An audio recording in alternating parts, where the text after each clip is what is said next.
Hi there! Long time no see. This is going to be a completely different video. I am not going to be playing any music. I'm just going to sit here and talk. I'm going to talk about the books that I want to read for this year's Reading Rush. And if you don't know, the Reading Rush is basically a 7-week book event or challenge where you try to read as many books as you possibly can. And I have been aware of this event for a few years now. The Reading Rush is organised by Ariel Bissett and Raline LeMay each year, and they also come up with challenges that will help you pick the books that you want to read. They came up with 7 challenges, as they do every year, but I'm not going to be able to do all of them because I just don't want to put too much pressure on myself. Achievable goals. It's all about achievable goals. The first challenge that I'm going to try to do is to read a author's debut, and for this challenge I chose The Secret History by Donna Tartt. I don't really know a lot about this book. I've heard many great things about it. I know lots of people love it, but that's all I know. I know that it's about a group of students in America, but that's all I know. I think there's murder somewhere. I'm not sure. It's just... But since I know that so many people like it, I felt that I should give it a go.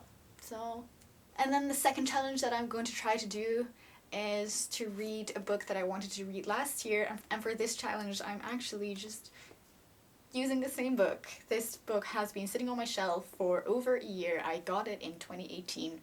February of 2018. The next challenge that I'm going to try to do is to read a book with purple on the cover, and for this one I chose The Beautiful and Damned by F. Scott Fitzgerald. I chose this book because I was at the store, I saw that this has purple on the cover, knew that I loved F. Scott Fitzgerald's work, and so I went for it. This book is about a man and a woman who get married in the jazz age in America, and they lead extravagant lives. But at one point, of course, they run out of money and things happen. I'm really happy that I stumbled across this and that this Reading Rush gave me the excuse to buy it and read it. So, yes. Then there is the challenge to read a book in the same spot every time. For this one, I chose The Miniaturist by Jessie Burton. The story is set in 17th century Amsterdam, and it's about this young woman who marries a wealthy merchant and of course goes to live with him. And as a wedding gift she receives a miniature version of the house that she lives in. And from time to time she gets sent these little puppets, these little dolls that represent other inhabitants of the house. And she, I guess, discovers some things that she shouldn't discover. That's all I know. As I said, the story is set in Amsterdam, and I lived in Amsterdam for a while, so I'm kind of curious to see if they show a lot of the city and if I can recognize things. That would be cool. Of course, 17th century is a long time ago, but still there should be things that were there then that are still there now. So I'm hoping to find something that I recognize.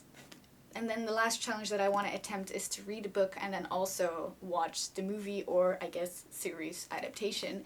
And for this one I also chose The Miniaturist. The BBC made a mini-series a couple of years ago.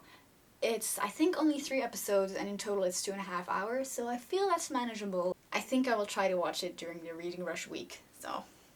And if not, then I will watch it afterwards. If I finish all of these 3 books before the end of the week, I still have a backup plan. I still have a backup book that doesn't really fit any of the challenges, but I still really want to read, is The Luminaries by Eleanor Catton. And this is a huge book. It's 800 pages. I don't think I will be able to finish it if I finish the other 3 in the Reading Rush week, but I really want to start reading it, and I want to start reading it soon. So I'm not going to start reading it before the Reading Rush because I don't think I would be able to finish it in time. But I also don't want to wait too long, so I'm just going to start reading it whenever I finish the 3 other books I talked about. I saw this book at the secondhand shop, loved the way it looked. I had heard about it, but I didn't know anything about it. And I was really intrigued by the back. It's set in 19th century New Zealand, which is...